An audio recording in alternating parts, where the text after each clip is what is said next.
Pretty sure that if I tried to do that airplane stunt, I would have fallen off and probably died really, really quickly.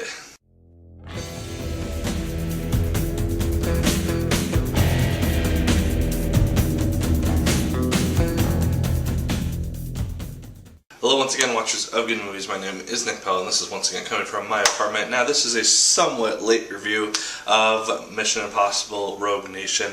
I had meant to put this out on Thursday, but it did not happen for reasons beyond my control. And then my attentions dwindled elsewhere. So I'm bringing this to you on Sunday, so apologies if you were looking forward to it for some reason. Mission Impossible Rogue Nation is the 5th film in the Mission Impossible franchise. This franchise has had a similar trajectory to the Fast and Furious films because the first couple were just they had the first one, which is fantastic, and then the next two were kind of just okay, and then the franchise kind of dwindled off for a little bit, and then they revived it with the 4th one and now the 5th one.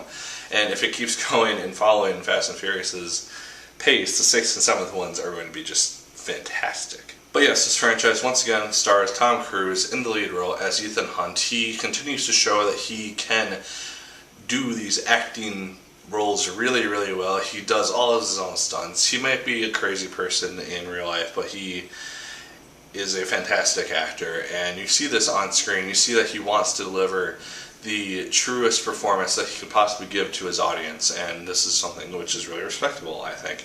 And just the fact that he does his own stunts like that, and it works really, really nicely.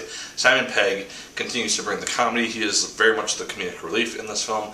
He is really good. He has kind of built himself up also as an actor throughout the years, probably thanks to this film.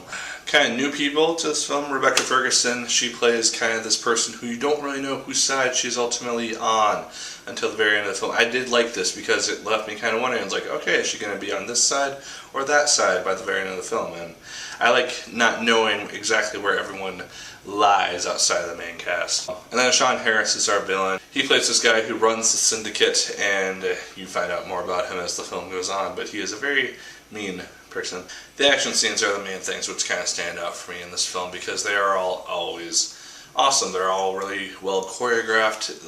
You have Tom Cruise doing these fantastic scenes where he's hanging on to an airplane as it's taking off. You have him going underwater and holding his breath, actually holding his breath, not CGI'd or anything, for 6 minutes or so, just to pull off one scene. And it's really cool, and it looks very authentic, and it's really, really neat. You really feel the tension when a lot of things need to just fall in place perfectly, and if they don't fall in place, people will die, including our main characters, and I like seeing that type of tension. The chemistry between all these actors is really, really well done. You see the kind of team kinship that all these people have between themselves. It works really nicely because they're all kind of loyal to one cause, and that cause is Ethan Hunt. And that's something which is kind of brought up throughout the course of the film, is that are these people ultimately loyal to the service that they serve, the country that they serve, or are they ultimately loyal to Ethan Hunt as a person